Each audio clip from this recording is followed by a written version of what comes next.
हमारा जब 1 वर्ष होता है तो देवलोक का 1 दिन होता है। उसे संक्रांति वाला, संक्रांति जो है ना उसका शायद 2-3 मिनट का अंतर है, 2-3 मिनट को 1 दिन मान लें हम। वो क्षण जब देवलोक के द्वार ओपन होते हैं, खुलते हैं, भीष्म गमन कर जाते हैं। अब भीष्म का गमन बड़ा दिव्य है। भीष्म से सीखना है कि गमन कैसे करें, अंतोगत्वा शरीर को कैसे छोड़ना है। और ये कथा, ये श्रीमद् भागवतम, वास्तव में इसका दर्शन यही है कि शरीर कैसे छोड़ें। एक बात कहूं आपसे, आप सारी जिंदगी सारी तैयारियां कर रहे हैं, सुबह से लेकर शाम की तैयारी है, शाम से कल की तैयारी है, 10 दिन बाद की तैयारी है, 10 साल बाद की तैयारी है, 100 साल बाद की तैयारी है, लेकिन असली तैयारी कितने लोग कर रहे हैं? मालूम है कौन सी तैयारी है? मृत्यु की। जो अटल सत्य है उसकी तैयारी नहीं कर रहे, बाकी सब तैयारी कर रहे हैं। इसलिए तो समस्या है। हाउ टू डाई, कैसे मरा जाए, तैयारी ये करनी है।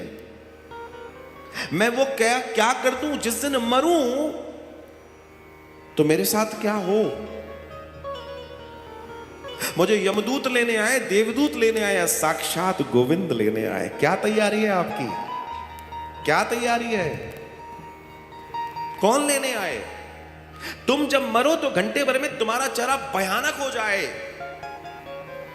डरने लगे लोग उससे। ऐसी मृत्यु या 6 घंटे बाद भी तुम्हारा चेहरा मुस्कुराता हुआ नजर आए, कैसी मृत्यु? क्योंकि जिनके चेहरे भयानक होते हैं उन्हें यमदूत लेने आते हैं। जिनके चेहरे सॉफ्ट, बिल्कुल एज इट इज, ऐसा लगता है बस अभी उठ जाएंगे, मुस्कुराता हुआ चेहरा अगर किसी का हो, समझ लेना उसे देवदूत लेकर गए हैं। क्योंकि जब यमदूत आते हैं तो भय, ग्लानि, गड़बड़ होती है, डर लगता है, वैसी स्थिति का शरीर बन जाता है और चेहरा भयानक हो जाता है। और देवदूत लेने आते हैं तब आपने कई लोगों का देखा होगा, वो लोग 2 घंटे, 3 घंटे, 4 घंटे बाद भी बिल्कुल शांत, जैसे मानो बस अभी सोकर उठने ही वाले हैं।